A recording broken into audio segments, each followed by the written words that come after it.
চট্টগ্রামে কমছে না হামের সংক্রমণ। স্বাস্থ্যবিধি মেনে আইসোলেশন না থাকায় এবং অনেক শিশুর টিকা না নেয়ার কারণে এই পরিস্থিতি বলছেন চিকিৎসকরা। তাদের মতে আক্রান্ত অনেক শিশুই টিকাদানের বাইরে আছে এবং অনেক ক্ষেত্রে রোগ জটিল হওয়ার পর তাদের হাসপাতালে ভর্তি করা হচ্ছে। পরিস্থিতি নিয়ন্ত্রণে টিকাদান, আইসোলেশন ও সচেতনতা বাড়ানো জরুরি বলছেন চিকিৎসকরা। বাবুন পালের ক্যামেরায় আরো জানাচ্ছেন রাজীব বড়ুয়া।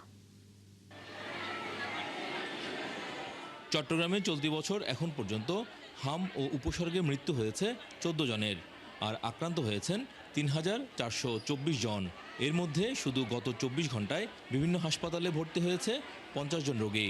এ নিয়ে ভর্তির সংখ্যা 250, যাদের বেশিরভাগ টিকা নেয়নি। শ্বাসকষ্ট ছিল, আর ওই হামের একটু নমুনা দেখা গেছে, আর জ্বর। হাম রোগ আক্রান্ত ও হামের টিকা দেয় নাই, তো তাই আজকে 3 দিন এখানে ভর্তি। ও হাম রোগে আক্রান্ত হয়েছে, আর কাশি, কফ, কাশি এগুলা। বিশেষজ্ঞ চিকিৎসকরা বলছেন হামকে সাধারণ রোগ মনে করার সুযোগ নেই। বিশেষ করে শিশুদের ক্ষেত্রে নিউমোনিয়া সহ নানা জটিলতার ঝুঁকি থাকে। শারীরিক দুর্বলতার কারণে অনেকে টিকা নিয়েও হামে আক্রান্ত হচ্ছেন। বাচ্চা যদি আগাম কোনো অপুষ্টিতে ভোগে, তার শরীরে ভিটামিন এর ঘাটতি থাকে, তখন এটার কারণে অনেক সময় হাম হওয়ার ঝুঁকিটা বাড়ে, বা ঘনবসতিপূর্ণ এলাকা আশপাশে আরও কারো হয়ে গেছে, তখন এটা ঝুঁকি আসে। চট্টগ্রাম মেডিকেল কলেজ হাসপাতালের পরিচালক বলছেন, হামে আক্রান্ত অনেক রোগী পরিস্থিতি জটিল হওয়ার পর হাসপাতালে আসছেন। এছাড়া আক্রান্তরা সঠিকভাবে আইসোলেশনে থাকলে সংক্রমণ অনেকটাই নিয়ন্ত্রণে রাখা সম্ভব। কোভিডের মতো জিনিসটা কিন্তু প্রোটোকলটা মেনটেন করতেছি না, এটা হচ্ছে মেন সমস্যা। এটা অ্যান্টিবডি আমি যদি আজকে ভ্যাকসিন দিই, এটা অ্যান্টিবডি ডেভেলপ হতে প্রায় 3 থেকে 4 সপ্তাহ সময় লাগে, কিন্তু এর মধ্যে কিন্তু বাচ্চাটা কিন্তু আক্রান্ত হওয়ার সম্ভাবনা থেকে যায়। আর সিভিল সার্জন জানান, যারা টিকা নেয়ার আগেই ভাইরাসে আক্রান্ত হচ্ছে তাদের মধ্যে মূলত হামের সংক্রমণ বেশি দেখা যাচ্ছে। পাশাপাশি হাসপাতালগুলোতে পর্যাপ্ত আইসোলেশন ব্যবস্থা না থাকায় অনেকের মধ্যে সংক্রমণ ছড়িয়ে পড়ছে। টিকা দেওয়ার পরও আসলে যেতে একটা আউটব্রেক হয়ে গেছিলো, সেখান থেকে এটা কমতে হয়তো 3-4 মাস সময় লাগে, এরকম একটা স্টাডি বলছে। টিকা নেওয়ার আগে যদি তার মধ্যে ইনকিউবেশন পিরিয়ড যদি আগে থেকে তার মধ্যে জীবাণুটা শরীরের মধ্যে ঢুকে থাকে। হামের সংক্রমণ কমাতে সময়মতো টিকা গ্রহণ এবং সচেতন থাকার পরামর্শ স্বাস্থ্য বিশেষজ্ঞদের। রাজীব বড়ুয়া, 71, চট্টগ্রাম। চট্টগ্রামে কোনোভাবেই কমছে না হামের সংক্রমণ। হাম পরিস্থিতি জানাতে যুক্ত হচ্ছেন সহকর্মী রাজীব বড়ুয়া। রাজীব, বেশ দীর্ঘদিন ধরেই তো আমরা দেখছি হামের প্রকোপ।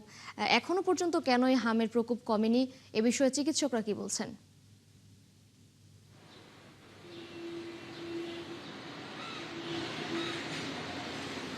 তিশা, শুভ সকাল। চট্টগ্রামে প্রতিদিনই 50 থেকে 60 জন হামের উপসর্গ নিয়ে বিভিন্ন হাসপাতালে ভর্তি হচ্ছেন এবং এখনও পর্যন্ত বিভিন্ন হাসপাতালে প্রায় 250-এর উপরেই রোগী ভর্তি আছে। তবে চট্টগ্রামে মৃত্যুর সংখ্যা অনেকটা কম। গত এই কয়েক মাসের মধ্যে 14 জন মারা গেছেন হামের উপসর্গ নিয়ে, কিন্তু মৃত্যু কম হলেও কিন্তু আক্রান্তের সংখ্যা বেশ, এবং প্রতিদিনই কিন্তু আসলে সেই সংখ্যাটা আসলে বাড়ছে।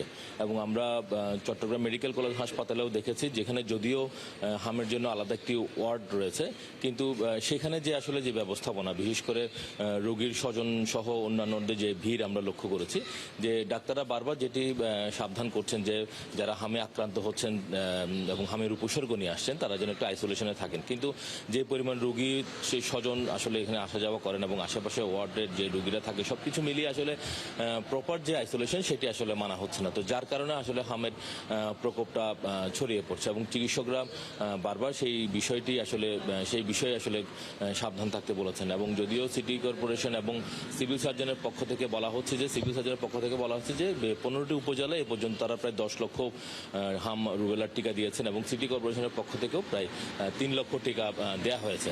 কিন্তু এখানে চট্টগ্রাম মেডিকেল কলেজ হাসপাতাল সহ অন্যান্য হাসপাতালে আমরা যখন গিয়েছি, যখন আক্রান্তদের আসলে বেশিরভাগই কিন্তু আসলে টিকা নেয়নি, যাদের বয়স 6 মাস থেকে শুরু করে 5 বছর এবং 7 বছর 8 বছরের রোগীও আমরা দেখেছি যারা আসলে অনেকেই টিকা নেয়নি। এবং এই যে অসচেতনতার জন্য যে টিকাটা নেওয়া হয়নি, বা পরবর্তীতে যখন হামের যে টিকার ক্যাম্পেইন চলাকালীন অনেকে আসলে টিকা নেয়নি, তো এই কারণে আসলে অনেকে হামে আক্রান্ত হচ্ছে। আবার এমনও দেখেছি যে অনেকে টিকা নিয়েছে কিন্তু আবার সেও হামে আক্রান্ত। এই বিষয়ে আমরা সিভিল সার্জনকে জিজ্ঞেস করেছি করেছিলাম যে টিকা নেওয়ার পরেও কেন আসলে হামে আক্রান্ত হচ্ছে, তখন তিনি জানালেন যে আসলে আগে থেকে যদি রোগের জীবাণুটা যদি শরীরে প্রবেশ করে যায় সেই ক্ষেত্রে আসলে টিকা নিলেও তাকে তার হাম হওয়ার আশঙ্কা থেকে যায় এবং বলছে যে শরীরের যে ইমিউনিটি সেটি তৈরি হতে আসলে টিকা নেওয়ার আসলে কয়েক মাস সময় লেগে যায়। তো যার কারণে আসলে টিকা নেওয়ার পরে অনেকে আক্রান্ত হচ্ছে। তবে যেটি আসলে সতর্ক থাকতে হবে যে আশেপাশে যে পরিবেশ আছে সেটি আসলে যারা অভিভাবক আছেন তাদেরকে একটু মেনটেন করতে হবে যে হামের উপসর্গ দেখা দিলেই প্রথমত আইসোলেশনে থাকতে হবে এবং দ্বিতীয়ত হচ্ছে দ্রুত চিকিৎসকের পরামর্শ নিতে হবে। এবং এখানে পরিস্থিতি খুব জটিল হয়ে যায় যখন হামে আক্রান্ত যারা রোগী তারা যখন জ্বর ডায়রিয়া নিয়ে আসেন এবং পরবর্তীতে আসলে নিউমোনিয়ার দিকে সেটি টার্ন করে এবং চিকিৎসকরা বলছে যখন পরিস্থিতি জটিল হয়ে যায় তখনই আসলে শিশুর মৃত্যুর দিকে ঝুঁকিটা জি রাজীব, সচেতনতার আসলে বিকল্প নেই এই ব্যাপারে। ধন্যবাদ যুক্ত হবার জন্য আপনাকে। দর্শক, চট্টগ্রাম থেকে হামের সংক্রমণের খবর জানাচ্ছিলেন আমাদের সহকর্মী রাজীব বড়ুয়া।